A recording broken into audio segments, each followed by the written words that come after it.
안녕하십니까. 에듀앙다크 운영자 강쌤입니다. 자, 이번 시간에는 교재 336페이지 배관 공작에 대해서 한번 알아보도록 하겠습니다. 자, 그래서 매니에 보시면은 갈로 1에 배관 공구와 공작 해가지고 나오죠. 제일 먼저 나오는 게 동그라미 1 수공구에 의한 절단에서 나옵니다. 그래서 파이프 또는 뭐 배관이죠. 배관을 절단할 때는 어떤 공구를 사용하느냐 해서 제일 먼저 나오는 게 셋톱이죠.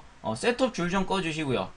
자, 요 셋톱을 제가 굳이 사진을 준비하진 않았어요. 웬만하면 다 할 거다라고 생각을 해가지고 셋톱 사진은 준비하지 않았고, 자, 그래서 여기서 보시면 밑에 보면 동그라미 A, B에서 나옵니다. B에 절단시 유의점 요것만 줄을 좀 꺼주세요.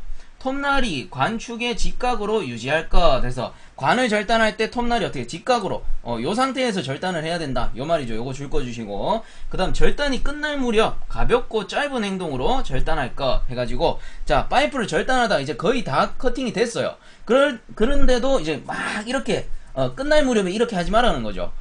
요 끝날 무렵에는 서서히 짧게 커팅을 해줘라 요런 말이 되는 겁니다. 그 요거 두 개만 줄을 좀 꺼주시고, 이제 넘어가 보시면은 니은의 파이프 커터에서 나옵니다. 파이프 커터 종류는 많죠. 뭐 강강 커터, 동강 커터, 종류는 엄청나게 많은데 제가 간단하게 보여드리기 위해서 동강 커터 이렇게 준비해봤습니다. 그래서 커터 보시면은 요 손잡이를 왼쪽으로 돌리면 벌어지고, 손잡이를 이렇게 오른쪽으로 돌리면 쪼여지죠. 그래서 요 원리를 이용해서, 요게 날이란 말이에요. 요 날이 서서히 물고 들어가면서 커팅이 돼요. 그래서 요 녀석은 동강 커터 해가지고 제가 동강 준비해봤습니다. 처음에는, 자, 요렇게 하면 잘 보이나요? 처음에는 살짝 물리세요. 살짝. 처음에 너무 세게 물려버리면은 동간이 찌그러져요. 요 상태에서 이제 앞으로 살짝 돌리면서 요렇게 레버를 조금씩 조여주는 거죠. 요렇게 돌리면서, 자, 요렇게 하면은 커팅이 되죠. 근데 이제 커팅하고 나면은 배관이 안쪽을 보시면 배관의 직경보다 살짝 더 안쪽으로 쭈그러 들어가 있어요. 왜? 날에 눌렸거든. 날이 누르면서 커팅이 되기 때문에 살짝 우그러든단 말이야, 안쪽으로. 그래서 요거는 이제 원래 배관의 직경보다 요 면이 살짝 안으로 들어갔죠. 그럼 유체에 저항이 발생하기 때문에 어떻게? 리머 작업을 해줍니다. 리머는 보통 동간 커터는 리머가 요 뒤쪽에 웬만하면 다 있어요. 그래서 요 리머를 가지고 안쪽을 이렇게 청소를 해주는 거죠. 그래서 요 안쪽에 거스러미를 제거할 때 사용되는 게 요 리머입니다. 리머. 그래서 거스러미 제거용으로 리머를 사용한다 라는 거 참고적으로 알아주시면 좋겠다. 그래서 그 밑에 이제 절단 방법 줄 거 주시고요. 날과 직각으로 관에 끼운 다음 조정 나사 핸들을 돌리면서 관둘레를 회전시켜 절단한다. 제가 방금 보여드렸죠. 그 다음 절단시 유의점도 줄 거 주세요. 절단면에 턱이 생겨 유체의 흐름을 방해하므로 리머 가공으로 턱과 거스러미를 제거한다. 보여드렸듯이 배관이 절단하고 나면은 원래 유체가 요 면을 통과해야 되는데 안쪽으로 우그러져 들어간다. 요렇게 안쪽으로 우그러져 들어간다. 그래서 리머 작업, 요 뾰족한 리머를 이용해서 안쪽을 싹 정리를 해주는 거죠. 거스러미 또는 여기서는 턱이라고 돼 있네요. 거스러미 또는 턱을 제거해준다. 요런 말이 되죠. 그래서 거스러미 제거는 리머다. 꼭 알아두세요. 문제 나옵니다. 자, 그 다음에 넘어가서 동력 절단기에 의한 절단해서, 방금은 수공구였어요. 톱이라던가 파이프 커터는 수공구였단 말이에요. 근데 여기서 말하는 동력 절단기 뭐냐, 밑에 기역 니은 디귿 리을 줄 거 주세요. 포터블 소잉 머신, 고정식 소잉 머신, 커팅 휠 절단기, 관 전용 절단기 해가지고 나옵니다. 소잉 머신이라는 거는 톱날을 장치에다가 톱날을 딱 끼우잖아요. 그럼 톱날이 요렇게 막 움직여요. 움직이면 내가 그냥 갖다 대기만 하면 쫙 깎여 나가는 그런 형식을 소잉 머신이라고 하는데, 뭐 우리 그 전기톱 있죠. 전기톱 그런 것도 소잉 머신에 들어가겠고요. 그리고 소잉 머신은 제가 사진을 좀 준비를 해봤는데, 자, 요런 형식, 그리고 절단기 형식, 요런 형식이 있어요. 그래서 여기 보시면 이제 고정식 소잉 머신이 되겠는데, 자, 요 날이 요 면을 따라서 계속 회전을 합니다. 회전을 하면서 어떻게 이쪽에서 뭐 나무라던가 철판을 밀어 넣는 거죠. 밀어 넣으면 쫙 절단이 돼요. 날이 계속 돌아가는 형식. 이것도 뭐예요? 절단기 형식도 날이 여기서 계속 커팅 날이 돌아가잖아요. 톱이 톱날이죠. 톱날. 그래서 톱날을 사용했다 해서 소잉 머신이 되는 거예요. 물론 고속 절단기도 있죠. 고속 절단기 뭐예요? 날만 달라요. 날만 고속 절단기 날을 쓰는 거예요. 자, 그래서 여기서 말하는 소잉 머신들 종류는 이렇게 네 가지가 있다라는 정도만 문제에서 크게 나오지 않기 때문에 요런 게 소잉 머신이구나 요 정도만 알고 넘어가 주시면 됩니다. 자, 그 다음 밑에 보시면 가스에 의한 절단 해가지고 줄 거 주세요. 일반적으로 산소 아세틸렌을 사용하여 수동 또는 자동으로 절단하여 절단면이 깨끗하지 못한 단점이 있다. 자, 그래서 요거는 제가 실기 영상에 한번 촬영했던 적도 있고 이렇게 준비를 해봤습니다. 그래서 사람이 직접 손으로 잡고 요 철판을 요렇게 절단하는 형태를 이제 수동 절단이 되고 장치도 있어요. 얘는 자동으로 지가 쭉 밀려 나가면서 커팅을 해줍니다. 그래서 아무래도 면은 자동 커팅이 조금 더 좋겠죠. 그래서 요런 것들이 가스 절단이다. 뭐 현장에서는 산소 절단 요렇게 얘기를 많이 하죠. 그래서 아세틸렌과 산소를 이용해서 절단하는 형식, 요거를 산소 절단이라고 하는구나. 뭐 물론 아세틸렌 말고 다른 가스를 쓸 수도 있겠죠. 근데 통상적으로 아세틸렌을 많이 쓰기 때문에 문제에서는 아세틸렌이 아마 언급이 될 겁니다. 자, 그 다음에 337페이지 넘어가가지고 동 및 그 밖의 관의 절단 해가지고 동관 절단 요거 줄 거 주세요. 20회 이하의 관은 커터를, 20회 이상의 관은 주로 셋톱을 사용한다. 그래서 얇은 관들은 보통 커터로 절단을 해줍니다. 근데 구경이 좀 큰 관들 있죠. 걔들은 커터 아무래도 커터 요 사이즈가 한정돼 있다 보니까 셋톱으로 절단을 해준다. 그렇다고 뭐 손으로 하진 않겠죠. 소잉머신 요런 것들을 사용해 주겠죠. 그 다음에 낙관에 절단해가지고 이것도 줄 거 주세요. 연관톱을 이용하여 절단하며 재질이 연하여 탑날이 걸리거나 찢어지고 변형이 생기므로 관지름에 맞는 나무봉을 끼워 절단한다. 자, 요 녀석은 동관이에요. 근데 낙관 같은 경우는 납으로 돼 있단 말이에요. 동관도 굽힘성이 좋아요. 근데 낙관은 어때? 납은 엄청나게 굽힘성이 좋단 말이에요. 조금만 이렇게 힘을 줘도 찌그러진단 말이에요. 그래서 톱질을 하다 보면은 훅 찌그러질 확률이 있기 때문에 어떻게 안쪽에다가 나무봉을 끼워 놓은 상태에서 톱질을 해준다. 그래야지 그 관의 형태가 유지가 되겠죠. 낙관은 잘 찌그러지니까. 자, 그 다음 스테인리스 강관의 절단 요것도 줄 거주세요. 셋톱이나 소잉머신, 커팅힐, 절단기를 사용하여 절단한다. 거의 대부분 비슷해요. 파이프 커터 아니면 셋톱으로 절단한다. 이렇게 알아두시면 되죠. 자, 그 다음 밑에 넘어가면은 동그라미 4에 주철관의 절단 요거 두 번째 줄에 줄 거 주세요. 지름이 큰 관은 체인식 파이프 커터를 사용하여 절단한다. 밑에다가 적어주세요. 체인식 파이프 커터가 뭐냐면은 링크형 파이프 커터. 제가 요거 배관 첫 시간에 아마 언급해드렸을 거예요. 주철관은 링크형 파이프 커터로 절단한다고. 요게 문제 자주 나온다고 제가 말씀을 드렸었습니다. 자, 그 다음에 동그라미 5번 넘어가서 합성수지관의 절단 요것도 줄 거 주시고요. 강관용 셋톱이나 파이프 커터를 이용하여 절단한다. 그냥 참고적으로 봐주시면 될 것 같아요. 요 내용은. 자, 이제 넘어가서 강관 나사내기. 자, 절단 방법은 요런 게 있었고, 그렇다면 나사 이음할 때 강관의 나사를 뭘로 내느냐 요 말인데, 그럼 관용 나사 해가지고 한번 읽어볼게요. 관용 나사는 휘트워드 나사를 기본으로 하여 관용 평행 나사와 그 뒤에 줄을 좀 꺼주세요. 테이퍼 나사가 깎여 있다. 그래서 테이퍼 나사, 우리가 통상적으로 쓰는 게 테이퍼 나사입니다. 테이퍼 나사라는 건 뭐냐면은 배관이 이렇게 있죠. 강관이죠. 강관이 이렇게 있으면 강관에다가 나사를 내게 되면은 요런 식 살짝 대각선으로 올라가면서 깎여요. 그 첫 부분은 가는데 뒤쪽으로 갈수록 넓어진단 말이에요. 뒤쪽으로 갈수록 싹 넓어져. 이게 테이퍼예요. 요런 나사를 테이퍼 나사라고 하고요. 왜 이런 식으로 내냐? 나사 이음새, 뭐 예를 들어 엘보를 이어 붙인다. 요런 식으로 나사용 엘보를 강관 나사 이음을 한다 했을 때 얘가 이제 뒤쪽으로 갈수록 넓어지기 때문에 어떻게 쪼이면 쪼일수록 압력이 강하단 말이에요. 쪼이면 쪼일수록 기밀성이 좋아진단 말이에요. 그래서 통상적으로 테이퍼 나사를 많이 내줍니다. 나사 이음에서는.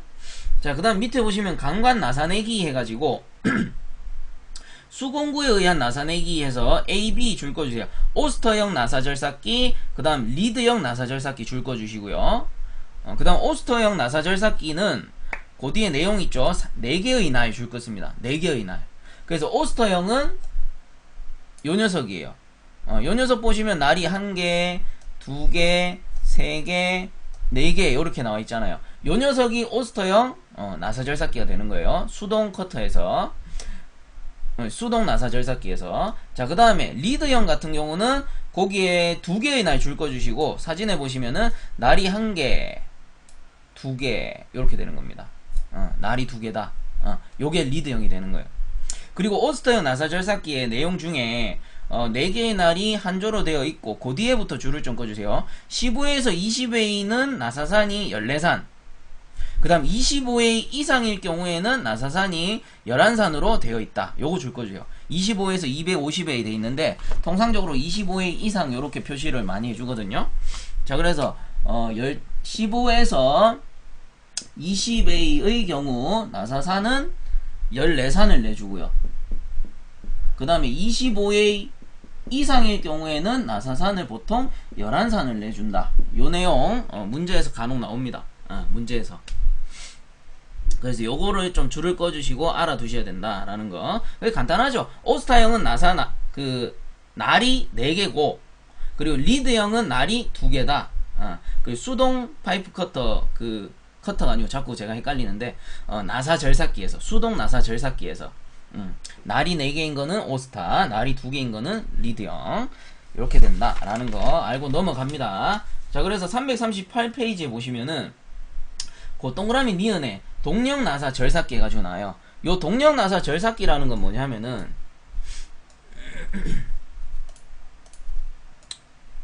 요 녀석이죠, 요 녀석. 요게 동력 나사 절삭기고요. 동력 나사 절삭기에 사용되는 날을 다이헤드라고 그래요. 다이헤드. 그래서 다이헤드는 뭐냐? 다이헤드는 요 녀석이에요. 쌤, 오스타형 나사 절삭기하고 똑같은데요? 맞죠? 형식은 똑같아요. 날이 4개고 요 날이 동력 나사 절삭기에 사용이 된다면은 그거는 다이헤드가 된다. 명칭이. 그래서 오스타나 다이헤드나 같아요. 근데 오스타는 수동형이고 다이헤드는 동력 나사 절삭기에 사용하는 날입니다. 자, 그래서 명칭을 좀 정리를 해드릴게요. 요 동력 나사 절삭기 같은 경우는 우선은 요게 다이헤드 날이죠. 날. 요게 오스타 형식으로 사용이 되는 거고, 그 다음 요 오른쪽에 설치된 게 리머예요. 리머 작업 해서 거스러미를 제거할 때 쓰는 게 리머가 되고, 그리고 요쪽에 보이시는 게 커터, 파이프 커터예요. 자, 그러면은 요 동력 나사 절삭기로 커팅도 가능하고 그리고 나사 절삭도 가능하고요. 리머 작업도 가능하죠. 요 3가지 작업이 가능한 거예요. 그리고 파이프를 고정하는 요 녀석을 척이라고 합니다. 척. 정확한 명칭은 해머척이라고 해요. 해머척. 그래서 통상적으로 그냥 현장에서는 척이라고 많이 부르죠. 그리고 요 뒤쪽에 요것도 이제 파이프를 고정해주는 장치인데 요 녀석을 스크롤 요렇게 많이 불러요. 그래서 영어 발음이기 때문에 뭐 스크롤이 맞냐 스코롤이 맞냐 요거는 저도 잘 모르겠어요. 그냥 스크롤 요렇게 저는 통상적으로 불러요. 자, 그래서 얘가 동력 나사 절삭기고 동력 나사 절삭기에 사용되는 날을 다이헤드라고 한다. 그래서 현장에서는 다이헤드 동력 나사 절삭기라고 많이 불러요. 자, 그렇다면 동력 나사 절삭기 내용으로 돌아가가지고 첫 번째 줄 거주세요. 동력을 이용하여 나사를 절삭하는 기계. 동력을 이용한다. 여기 안에 모터가 들었겠죠. 모터가 들어가지고 얘는 자동식이 되겠죠. 그렇다면 수동식이 아니고. 자, 그리고 나머지 뒤쪽에 보시면 오스터를 이용한 것 다이헤드. 오스터를 이용한 거를 다이헤드라고 부르고, 그 다음 호부식도 있다. 이렇게. 근데 저는 다이헤드 형식만 봤고 호부식은 실제로 본 적은 없거든요. 그리고 호부식을 사용하는데도 잘은 없어요. 근데 문제에서는 보면은 다이헤드 호부형을 쓴다라고 나오기 때문에 호부형도 있다라는 것도 알아달라라는 내용이 되는 거고. 자, 그 다음에 등을 이용한 것이며 파이프의 줄 것입니다. 절단, 나사 절삭, 리머 작업도 할 수 있다. 그래서 동력 나사 절삭기가 할 수 있는 작업은 파이프 커팅, 그 다음에 리머 작업, 나사 절삭 이렇게 3가지가 되는 거예요. 요 3가지가 가능하다는 거 반드시 기억해달라. 자, 그래서 그 외의 작업은 불가능합니다. 동력 나사 절삭기로는. 자, 그 다음에 관의 접합 넘어갑니다. 자, 그러면은 우리가 파이프를 절단하는 것도 알았고 나사를 내는 것도 알았어요. 그럼 이제 파이프를 이어 붙여야지. 파이프를 이어 붙이는 방법에는 어떤 것들이 있냐? 크게 2가지입니다. 나사 절삭, 아, 자꾸 헷갈리네요, 명칭이. 죄송해요. 나사이음, 용접이음. 이렇게 되겠죠. 나사이음법과 용접이음법이 있어요. 자, 그래서 크게 두 가지, 나사이음과 용접이음이 있다. 그렇다면 나사이음은 뭐예요? 동력 나사 절삭기나 아니면 오스타형 리드형 나사 절삭기를 이용해서 나사를 내가지고 그 나사 이음새, 뭐 엘보라던가 소켓이라던가 유니온 요런 데다가 결합하는 이음을 나사이음이다 라고 하겠죠. 용접이음은 뭐예요? 산소 용접, 아크 용접 요런 식의 용접을 통해 가지고 두 개를 맞댄다던가 아니면 용접 소켓을 이용해서 그 소켓을 용접해가지고 이어 붙인다던가 요런 거를 전부 용접이음이다 라고 하겠죠. 자, 그렇다면 이제 보시면은 강관접합에서 우선 나옵니다. 나사 이음용 공구에서 바이스 해가지고 나오죠. 바이스는 뭘까 해가지고 밑에 종류가 두 개 있습니다. 수평 바이스, 수평 파이프 바이스, 그 다음 파이프 바이스 있는데, 수평 파이프 바이스는 그냥 평바이스라고 기억을 해주시면 돼요. 그래서 바이스의 종류가 크게 두 가지다. 바이스, 얘들은 크게 두 가지인데 평바이스 그리고 파이프 바이스 두 가지가 됩니다. 평바이스가 뭐예요? 수평 바이스예요. 그리고 바이스의 역할은 뭐냐? 물체를 고정시킨다.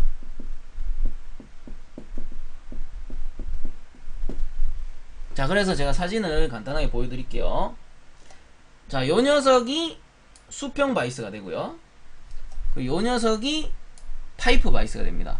수평 바이스는 여기가 평평해요. 요 면이 평평하다 보니까 각진 그 뭐라고 해야 되나? 모재들 있죠. 각이진 모재들을 물리기가 아주 좋아요. 그리고 파이프 바이스 같은 경우는 요 부분이 넓어져요. 위로 열리면서 요 부분이 열리는데 요 부분은 살짝 이제 마름모 형태로 돼 있단 말이에요. 마름모 형태의 이빨이 있단 말이에요. 그래서 파이프 바이스 같은 경우는 원형으로 된 거를 고정시키기가 아주 좋아요. 그래서 크게 두 가지, 평바이스와 파이프 바이스가 있고, 평바이스는 각진 물체, 그 다음 파이프 바이스는 파이프처럼 동그란 물체를 잡기가 좋다. 이렇게 알아두시면 되죠. 자, 그 다음 그 밑에 보시면 이제 파이프 렌치 나옵니다. 파이프 렌치 뭐예요? 파이프를 그 나사이음 할 때 쪼이거나 풀 때 사용하는 게 파이프 렌치죠. 요런 것도 현장에 계시거나 뭐 우리 집에 모르 사무 업무만 하시던 분들은 모를 수도 있겠는데, 파이프 렌치 하면 통상적으로 요런 것들을 파이프 렌치라고 합니다. 파이프를 잡아서 돌릴 때 사용하는 거. 우리 게임의 슈퍼마리오, 그 사람 슈퍼마리오가 모델이 뭐예요? 그 배관공이란 말이에요. 그래서 슈퍼마리오가 주로 사용했다는 요런 파이프 렌치들, 파이프 렌치가 있다라는 거. 자, 그래서 파이프 렌치 요거 첫 번째 줄 읽어주세요. 관이음에서 나사를 조이거나 파이프를 회전시킬 때 쓰이는 공구. 쪼이거나 풀 때, 요때 사용하는 게 파이프 렌치다. 자, 다음 339페이지 넘어가서 강관의 접합에서 나사 접합, 용접 접합이 있습니다. A, B 해가지고 A 나사 접합 줄 꺼주시고, 그 다음 B에 용접 접합 줄 꺼주세요. 제가 앞에서 말씀드렸죠. 이음 방법은 크게 두 가지다. 나사 이음 방법과 용접 이음 방법이 있다. 나사 이음은 나사 이음새에다가 파이프에 나사를 내가지고 나사 이음새에다가 고정하는 게 나사 이음이다 라고 했죠. 나사 이음 그리고 용접 이음, 이렇게 두 가지가 있어요. 자, 그럼 정리를 해봅니다. 나사 이음은 일단은 그 나사 이음만 줄을 좀 꺼주시고, 용접 이음 넘어가가지고 용접 접합, 가스 용접과 아크 용접을 하며, 용접 방법에는 줄 것입니다. 맞대기 용접, 슬리브 용접, 플랜지 용접이 있다. 자, 해가지고 맞대기 밑에 보면 나와요. 맞대기라는 거는 파이프끼리, 같은 구경의 파이프끼리 이렇게 그냥 서로 맞대가지고 요 가운데로 용접하는 거를 맞대기 용접이라고 하는 겁니다. 그리고 슬리브 용접이라는 거는 용접용 소켓 있죠. 자, 요런 용접용 소켓이 있다면 파이프를 여기 소켓 안에 넣어요. 그리고 요 외부를 용접하는 거를 슬리브 용접이라고 하죠. 통상적으로 용접용 소켓을 썼다. 그 다음에 플랜지 용접은 뭐예요? 플랜지 용접 제가 지난번 강의에 보여드렸죠. 플랜지 어떻게? 요렇게 생긴 플랜지에다가 가운데 파이프를 꽂아서 요 부분을 용접하는 거, 요거를 플랜지 용접이라고 한단 말이에요. 그래서 요 두 짝을 맞대 가지고 요렇게 볼트 너트로 체결하는 형식을 플랜지 용접이라고 하죠. 주로 아크 용접을 하고요. 요 맞대기도 주로 아크 용접해요. 슬리브 용접은 아크 용접도 하지만 산소 용접도 많이 하는 편이고. 자, 그래서 이렇게 세 가지 종류가 된다. 그래서 맞대기 용접에 줄을 좀 꺼주세요. 용접할 부분의 관 끝을 V형으로 가공한다. 그래서 철판이 있다라고 했을 때 일반적으로 철판이 예를 들어서 이렇게 있다. 근데 요 철판을 그냥 맞대기 해버리면은, 자, 용접봉은 위에서만 용접을 할 수 있어요. 여기서 용접 한번 하고 밑에서 용접 한번 했으면 참 좋겠는데, 파이프라는 게 어때요? 내가 한번 용접하면 뒷면, 요 파이프 전면에서 용접을 했으면 뒷면에는 용접이 됐는지 안 됐는지 모르잖아요. 그래서 여기를 어떻게 V형으로 가공을 해요. V형으로 가공을 해서 요 용접봉을 끝까지 푹 찔러 넣어서 백비드까지 생기게끔. 그래서 요 백비드가 없으면 강도가 약해지니까 백비드 한 패스, 그 다음에 뭐 위에 투 패스 이런 식으로, 투 패스, 쓰리 패스 이런 식으로 용접을 해준단 말이에요. 그래서 파이프를 용접할 때는 이렇게 V형으로 가공을 해줘라, 이 말이 되는 겁니다. 자, 그 다음에 밑에도 줄 꺼주시고, 접합할 때에는 롤러가 달린 받침대에 올려놓고 양쪽의 접합부를 맞대어 놓는다. 해서 돌돌돌돌 돌리면서 용접해주면 가장 좋겠죠. 현장에서는 사실상 사용 못할 확률이 높겠지만 이론은 이렇다라는 겁니다. 자, 그 다음 접합부가 받침대의 중앙에 오도록 하고, 고대에 줄 꺼주세요. 관축이 일직선이 되도록 조정한 후 3개에서 4개소 가접한다. 그래서 플랜지 용접 같은 경우는 이렇게 있으면 파이프를 여기다 꽂았단 말이에요. 꽂고 나서 용접하기 전에 하나, 둘, 셋 가접을 해주는 거예요. 그래서 파이프가 움직이지 않게 가접을 한 후에 이제 용접을 쫙 돌려주는 거죠. 비드를. 그래서 제 실기 강의에서는 보통 2군데예요. 양쪽 2군데 가접하고 돌리라고 하는데, 그건 아무래도 배관의 인치수가 작으니까 20A 또는 25A 떼올 때는 한 2군데만 해도 크게 상관없습니다. 하지만 엄청나게 큰 배관들 있죠. 걔들은 적어도 3개소 내지 4개소는 해줘야지 파이프가 정확하게 고정이 되니까. 100인치, 100A 뭐 또는 200A 이런 엄청 큰 배관들 있잖아요. 현장에서 그런 배관들 떼오기 때문에 가접 개소는 많을수록 좋다. 3개에서 4개소 이상이 돼야 된다, 이런 말이 되는 거죠. 자, 그 다음 밑에 관을 회전시키면서 하향 용접한다. 그래서 모재가 이렇게 있으면 용접을 내가 밑으로 보면서 하는 게 편하겠죠.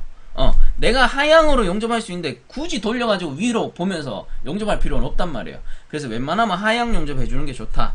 물론 이것도 현장에서는 불가능할 수 있습니다.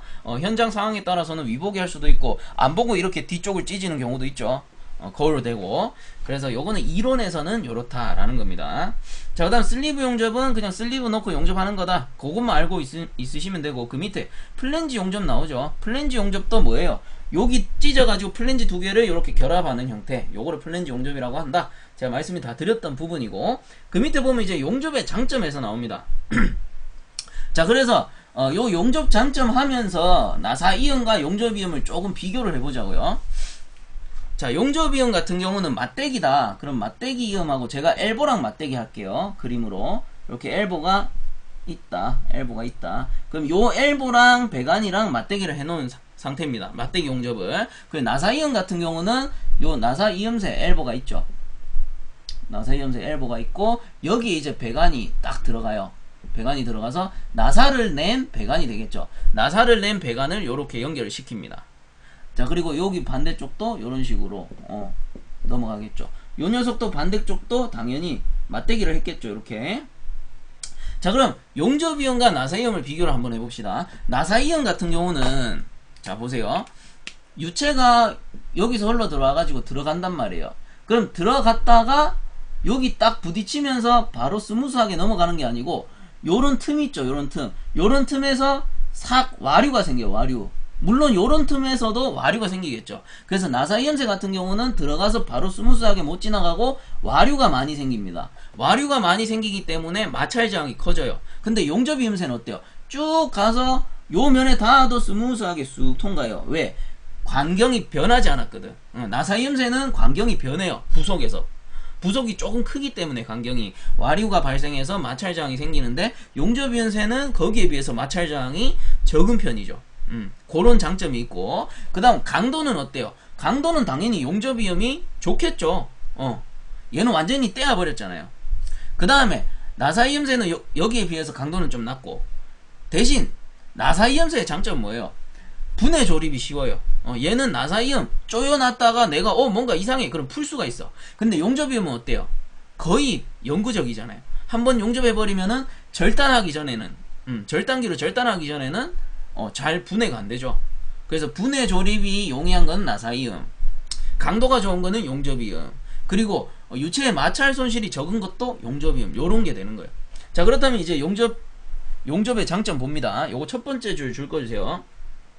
접합부의 용접이 완전하며 배관의 유지 보수가 절감된다. 왜? 한번 연결해 놓으면은 오래 간단 말이에요. 마찰 저항이 적기 때문에. 녹도 덜 쓸고 외부와 노출이 없잖아요.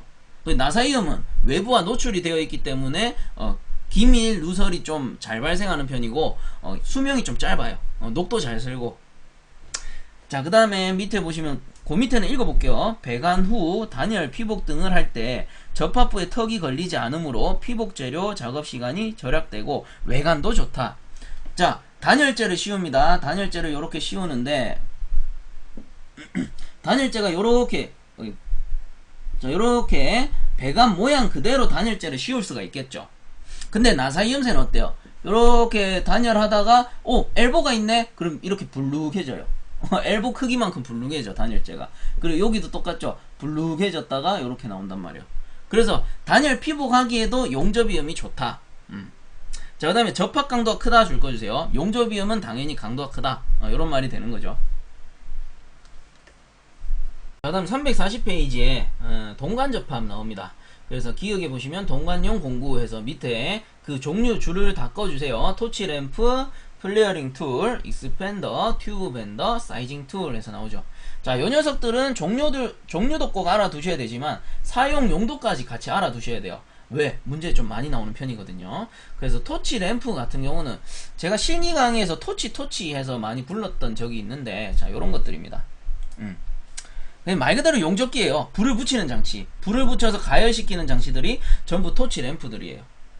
그래서 요런 장치들, 불을 피우는 장치들, 뭐 가스는 가솔린 등유를 쓴다라고 돼 있는데, 현장에서 동관 용접할 때, 은납댐 할 때는 크게 높은 온도를 요하지 않을 때는 부탄가스를 쓰기도 해요. 프로판, 부탄 요런 거 쓰기도 하는데, 그래서 요렇게 불을 피우는 장치들을 전부 토치 램프다.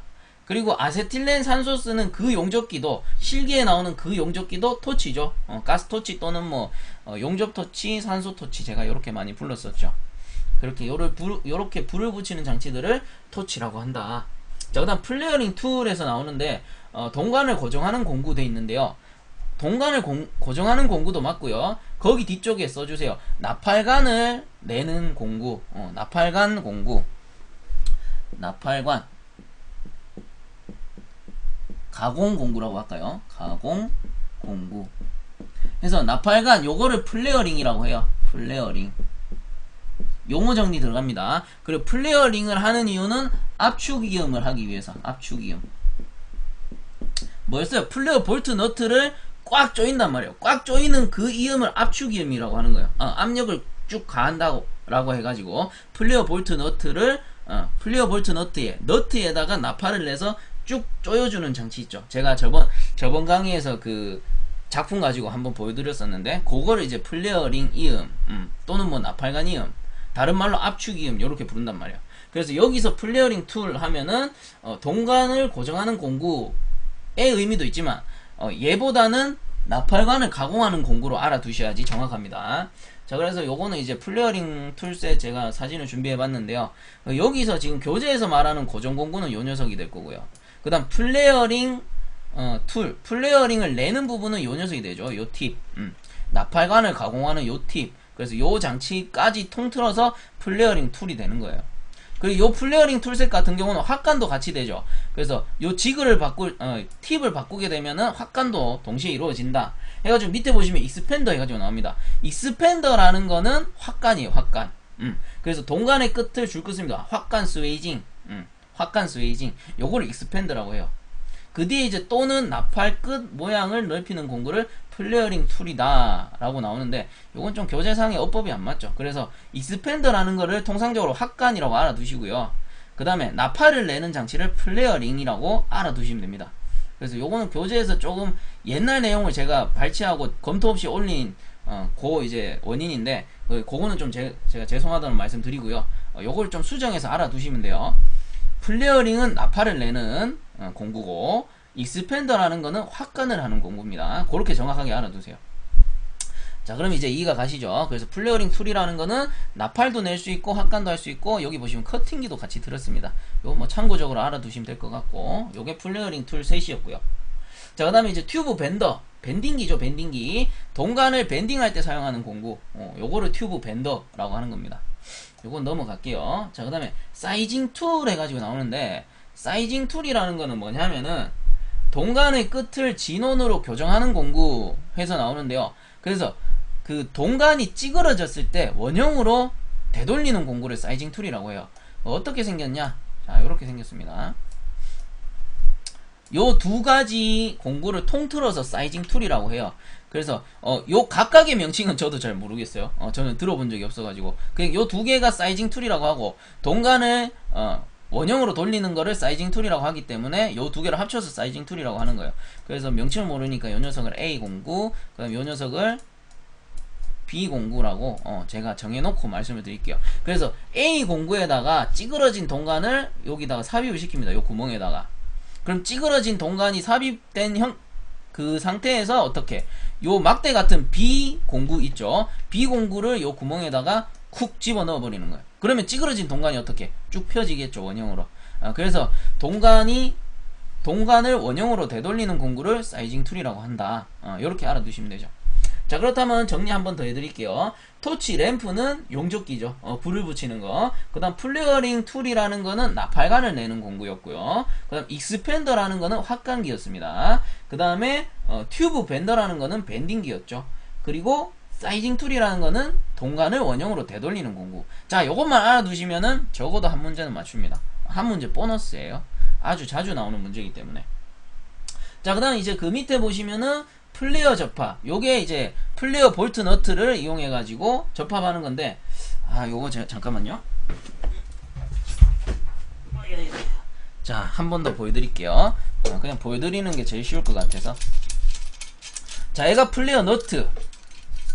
얘가 플레어 볼트가 되죠. 그래서 요 플레어 볼트와 너트를 어떻게, 여기 안쪽에 동간을 요렇게 나팔을 내 가지고 쭉 당겨서 접합해주는 형식, 요거를 플레어 접합이라고 합니다. 제가 다른 말로 압축이음이라고도 했죠.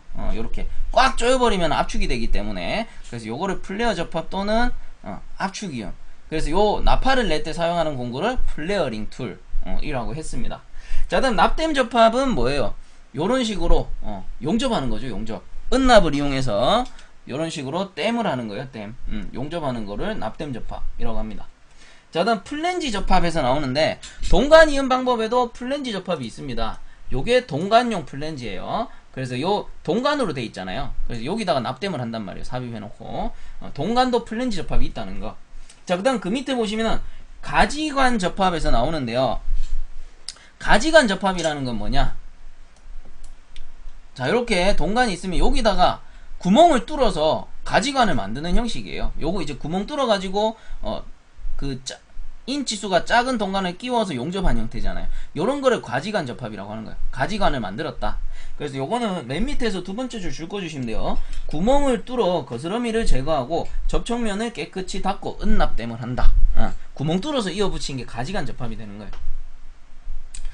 자, 그 다음에 이제 넘어가가지고 341페이지에 연간 접합법에서 나옵니다. 연간 접합, 요것도 종류만 좀 알아주세요. 연간용 공구 해가지고, 연간용 톱, 말 그대로 절단할 때 사용하겠죠. 그럼 본볼, 주간에 구멍을 뚫을 때 사용한다. 구멍 뚫을 때 사용하는 거 본볼. 그 다음 드레서, 산화막 제거에 이용된다.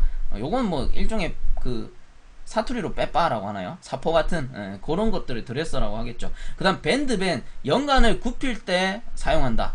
밴드죠, 밴드밴. 그럼 턴핀, 요거는 관 끝을 넓힐 때 사용한다. 일종의 합간이죠. 연관에 있어서 일종의 합간. 그 다음 멜릿은 요거는 나무 해머에서, 저 오른쪽에 보시면 나무 해머 나옵니다. 해머. 요런 공구들이 있다. 그래서 연관용 공구 같은 경우는 그냥 종류만 알아두시면 돼요. 연관이 뭐예요? 낙관이란 말이에요. 낙관. 잘 찌그러지는 그런 낙관, 그런 것들을 연관이라고 하기 때문에, 그래서 톱, 봄볼, 드레서, 밴드밴, 텀핀, 멜린 종류가 이렇게 있구나 라는 정도만, 깊게까지는 문제에서 잘 안 나와요. 자, 그다음 밑에 보시면은 플라스턴 접합. 자, 플라스턴 접합 줄을 좀 쭉 꺼주세요.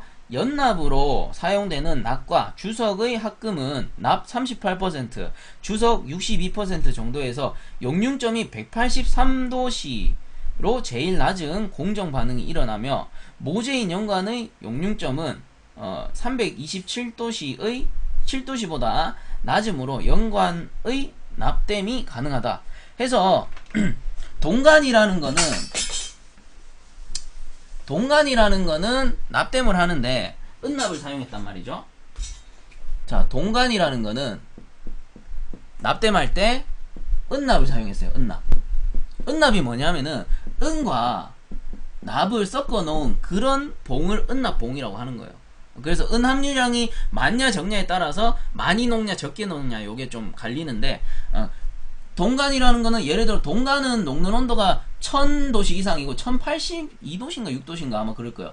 1080 뭐 한 6도씨던가? 그냥 1080 대략 1080도씨라고 적을게요. 제가 지금 정확하게 기억이 안 나서 1080도씨 이상 된단 말이에요. 근데 은납이라는 거는 통상적으로 얘보다 용융점이 낮기 때문에 동간 용접이 충분히 가능해요.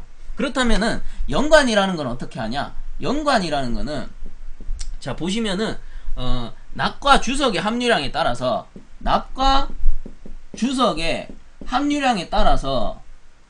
얘는 용융점이 바뀐단 말이에요. 그렇다면 연관은 뭘로 용접하냐? 연관은 연납. 같은 재질이에요. 이놈하고 같은 재질. 둘 다 납이야. 납과 주석을 섞어 놓은 상태인데 얘는 비율에 따라서 용융점이 어떻게 183도씨가 되기도 하고요. 그리고 327도씨가 되기도 한단 말이에요. 그렇다면 용융점이 183도씨짜리가 봉이 되는 거죠. 용접봉. 용접봉이 되는 거예요. 그 다음 용융점이 327도씨짜리가 주관이 되는 거예요. 관이 되는 거예요. 그래서 얘가 용융점이 낮기 때문에 요 납으로 납관을 용접하는 형식인 거예요. 이해 가시나요? 그래서 요런 용융점, 어찌 보면 용융점 싸움이죠. 뭐가 봉이고 뭐가 관이냐는 용융점이 어떻게 되느냐, 요거에 따라서 바뀌는 거죠. 그래서 요런 것들을 흔히 플라스턴 접합이라고 하는 거고, 연관 접합법에서 플라스턴 접합이 있더라 라는 것만 알아두시면 돼요. 자, 그럼 밑에 보시면은 맞대기 접합, 슬리브 접합, 가지관 접합 줄 꺼주세요. 똑같죠? 관을 두 개를 이렇게 맞대서 접합하는 걸 맞대기 접합. 그럼 슬리브 접합 뭐예요? 용접엽 소켓 넣어가지고 용접하는 거를 슬리브 접합. 그럼 가지관은 구멍 뚫어서 가지관 만들어가지고 용접하는 걸 가지관 접합. 우리 앞에서 배웠던 거랑 똑같아요. 자, 그 다음 넘어가가지고 찬불 접합에서 나오는데 요건 뭐 그렇게 깊게 알아두실 필요 없고 그냥 요런 게 있구나 라는 것만 줄 꽂고 넘어가시고요. 그 밑에 보시면 디귿에 살붙임 납땜 접합에서 나오는데, 낙관이 요렇게 있잖아요. 낙관이 요렇게 있으면 요 낙관에다가 납을 요렇게 붙이는 거예요. 납을 붙여가지고 처음에는 덕지덕지 붙겠죠. 근데 여기다 열을 가해서 볼록볼록하게 이렇게 동글동글하게 모양을 만들어주는 요런 용접을 덧살 붙임 용접 또는 뭐 살붙임 납땜 접합 이렇게 얘기를 하는 거예요. 자, 그래서 밑에 보시면 종류로는 직선 접합, 연관의 분기점 접합해서 있더라 라는 거, 종류만 이렇게 알아두시면 돼요. 그래서 연관에 대해서는 이연법은 플라스턴 이연으로 한다, 요것만 알아두시면 돼요. 문제에서는 그거밖에 안 나오거든요. 자, 그 밑에 동그라미 4 합성수지관의 접합에서 경질염화비닐관의 접합 해가지고 나옵니다. 자, 지난 시간에 경질염화비닐관이 뭐라고 했어요? 경질염화비닐관,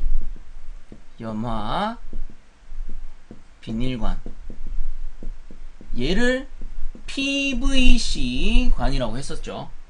그리고 뒤쪽에 가면은 나오는 게 폴리에틸렌관이 나옵니다.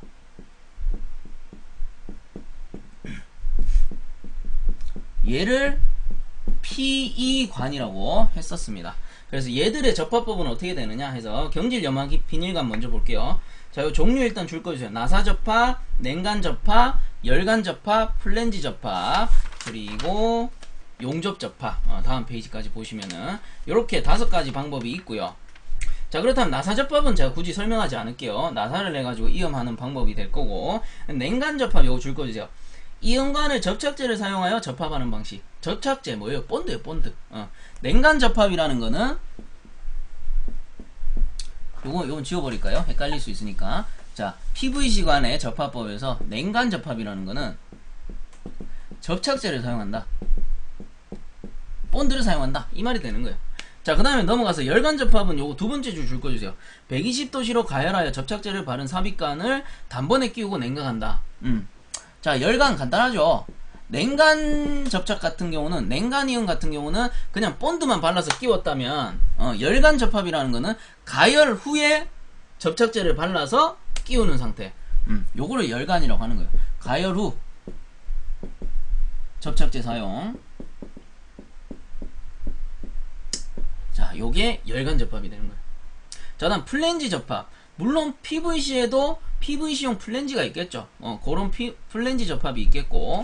자, 그 다음에 넘어가서 용접 접합. 요거 첫 번째 줄 것입니다. 경질 염화 비닐관의 가소성을 이용하여 용접 접합한다. 통상적으로 PVC관은 거의 플라스틱에 가깝단 말이에요.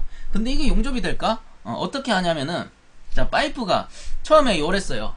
처음에 요랬는데 가열을 하니까 얘가 녹았어. 녹아서 이렇게 흐물흐물해졌단 말이에요. 근데 흐물흐물해졌다가 나중에 식으면은 다시 원형으로 돌아오냐? 못 돌아온단 말이에요.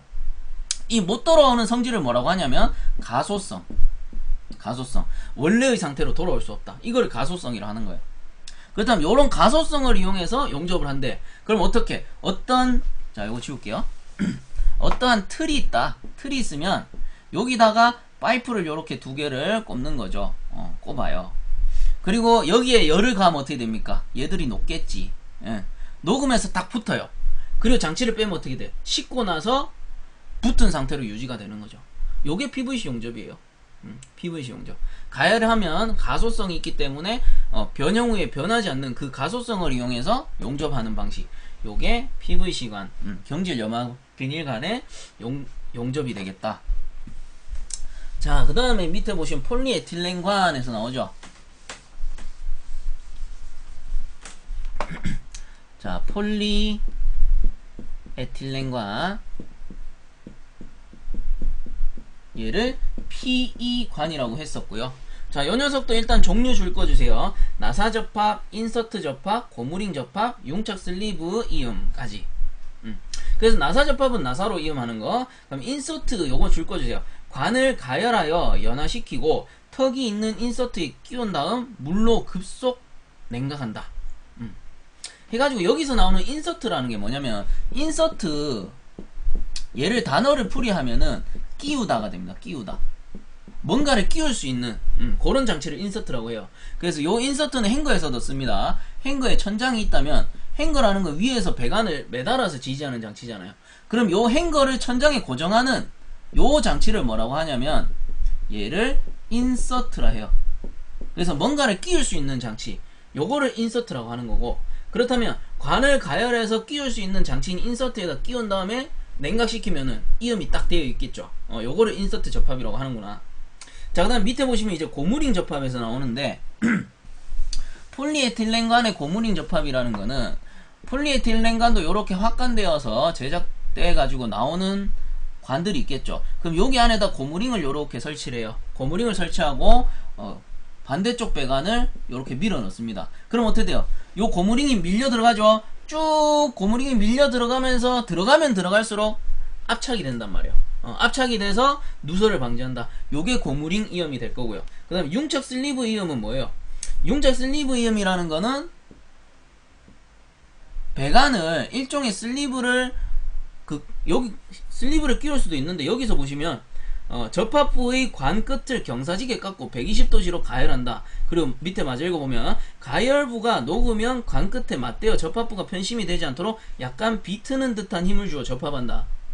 그래서 여기서 말하는 융착 슬리브 이음이라는 건 뭐냐면은, 기존의 배관을 가열해가지고요, 가열하면 물렁물렁해지잖아요. 물렁물렁해지면 반대쪽에서 같은 직경의 배관을 밀어버리는 거예요.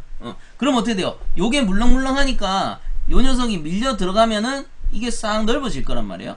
그럼 마지막에는 어떻게 되냐? 얘가 쭉 들어가기 때문에 얘가 쭉 밀려서 살짝 벌어지고, 얘는 이렇게 벌어지고요, 배관은 이렇게 꽂혀 있겠죠. 한쪽이 가열됐기 때문에. 요거를 융착 슬리브 이음이라고 한다. 이게 어디에? 폴리에틸렌관에서의 융착 슬리브 이음이 되는 거예요. 가열해서 그냥 꽂아버리는 거예요. 자, 요렇게 해가지고 그 폴리에틸렌 접합까지 알아봤습니다. 자, 그 다음 페이지에 보시면 동그라미 5 주철관의 접합에서 나옵니다. 거기서 종류 줄 거 주시고요. 에폭시 수지 접합, 메커니컬 접합, 그 다음에 소켓 접합, 빅토리 접합, 넘어가 보시면 플랜지 접합까지.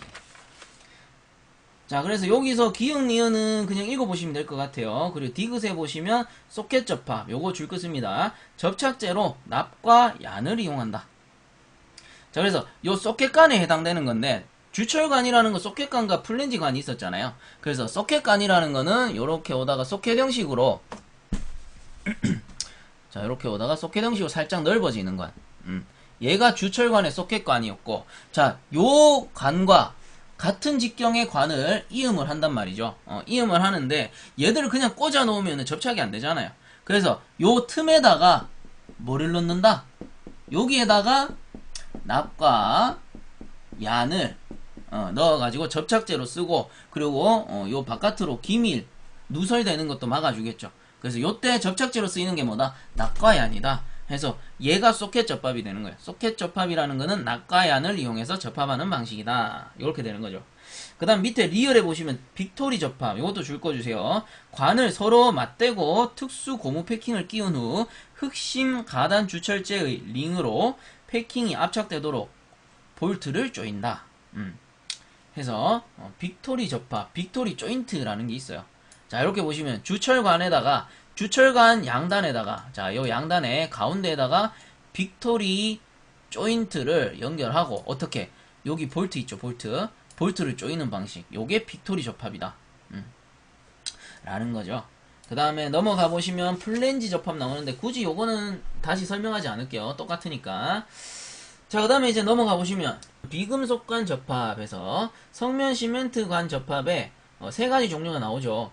기볼트 접합, 칼라 접합, 심플렉스 접합 해서 지난 시간에 기볼트 접합이랑 심플렉스 접합은 제가 한번 보여드렸었어요. 그래서 기볼트 이음새가 요 녀석이고, 보시면은 여기 볼트랑 너트를 이용해서 이음을 하죠. 볼트와 너트를 이용했다 해가지고 기볼트 이음이 되는 거고, 실제 접합된 사진은 요 녀석이에요.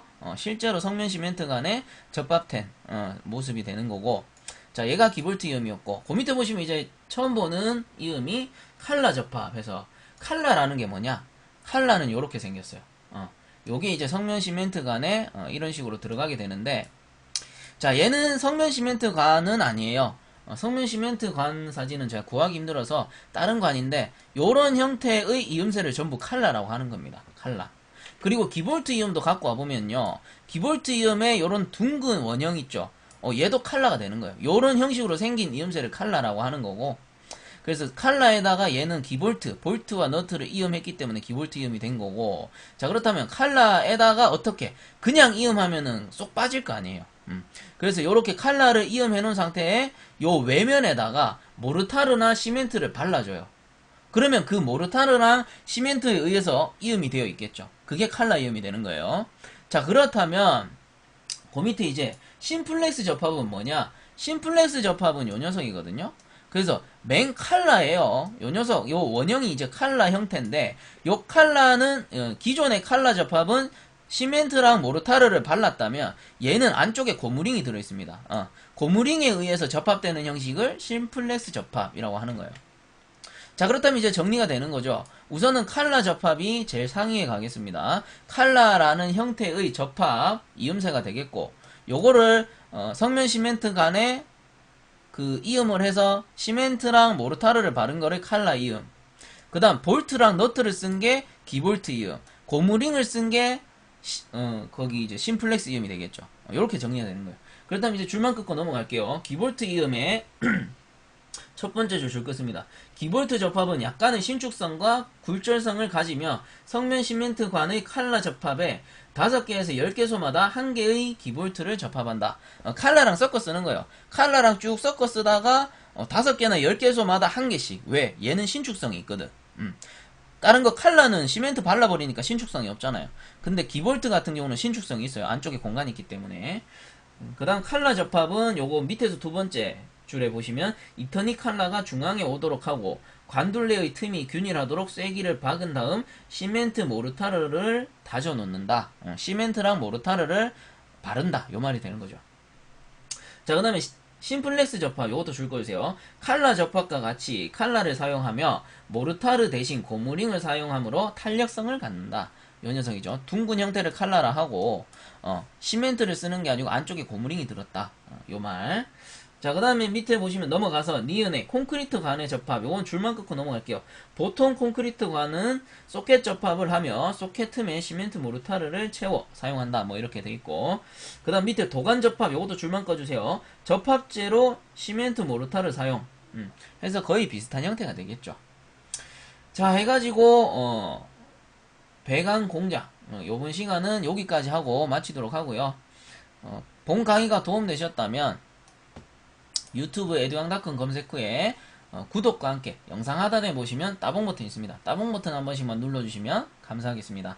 자, 수고들 많이 하셨습니다.